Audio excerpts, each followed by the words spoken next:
We're going to make a gingerbread house. You have 2 pieces of paper for your gingerbread house. You have a brown house. Let's start by cutting that out.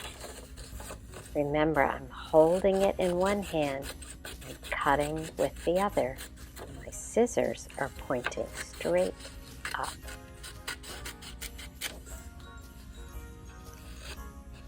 When I cut here on the roof, look at what I can do. I can bend my paper up a little bit and turn that corner. That makes it easy.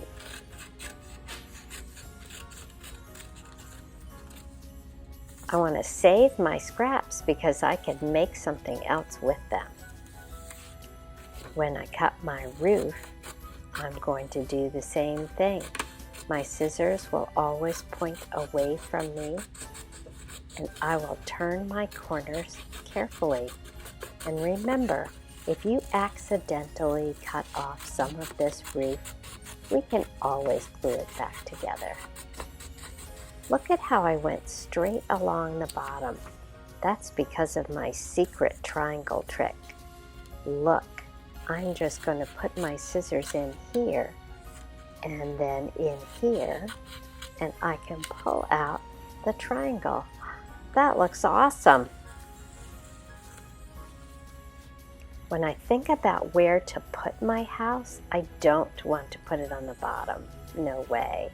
I want to lift it up and maybe move it to the right or the left. I'm going to get some glue and keep it parallel to the bottom. And then you can glue your roof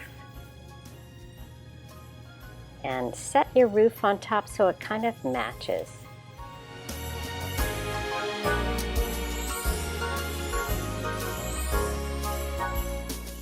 Now we're going to decorate the house. There's so many ways you can do this. I want to make a door. I think I will use some of my leftover red, and I'll make a door to fit right there. Remember to hold things down so they stay. Now I can use all sorts of colored scraps and little white circles to do some decorating. Remember, you want to put the glue on the thing and the thing on the paper. I'm making some little peppermints here.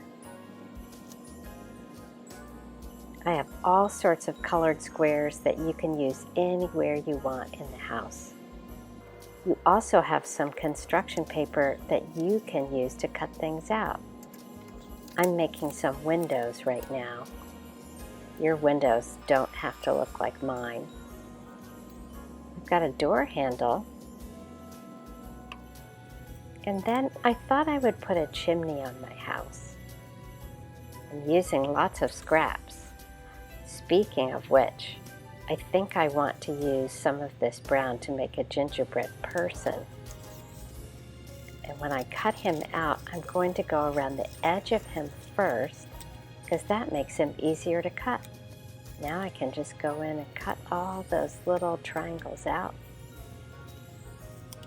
And I'll have a good looking gingerbread person when I'm done.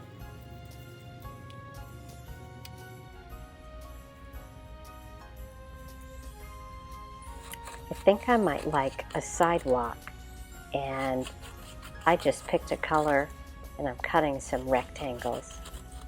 And remember, you can make this up to look however you want.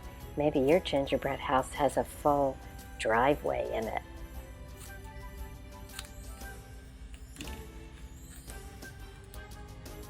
I'll just glue these down, make a little sidewalk. I can also cut little triangles to make decorations around the bottom of my house. I can cut some squiggly pink lines to put edge on the roof.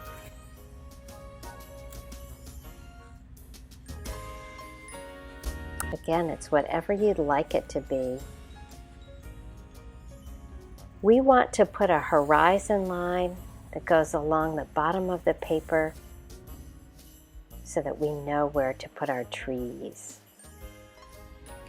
We can use crayons and you can color your trees in.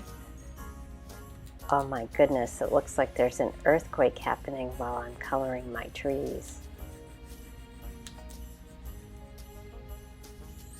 I'm trying some different crayons.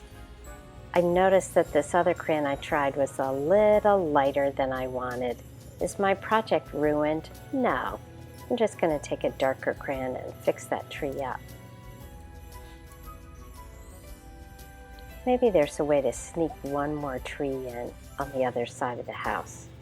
You may put trees wherever you want, and you may have as many as you want. I even found a star I could put in the sky.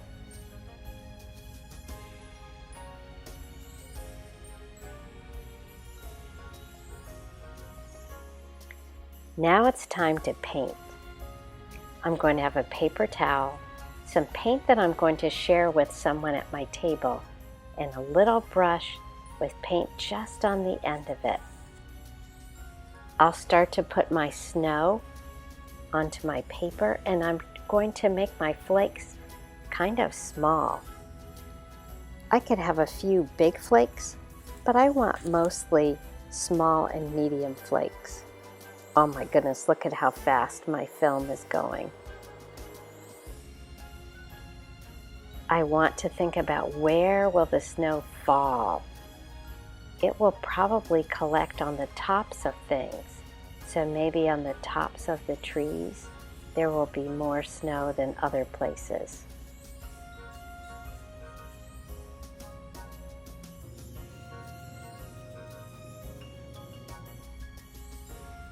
Well, if it comes down onto the house, it will probably collect on the edge of the roof and maybe even around the chimney a little bit.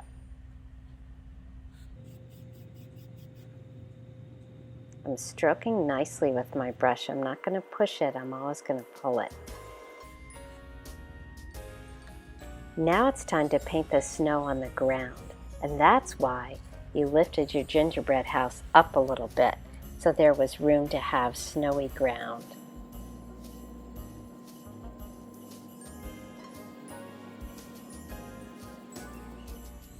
You want to paint your snow all the way out to the edge of your paper.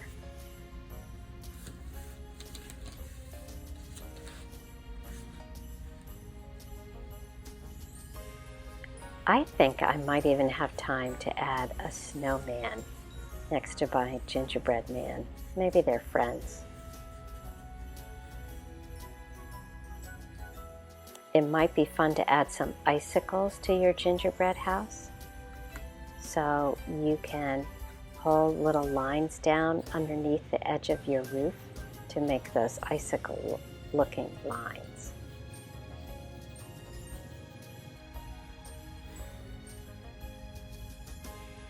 I think I'll even put the moon in the sky.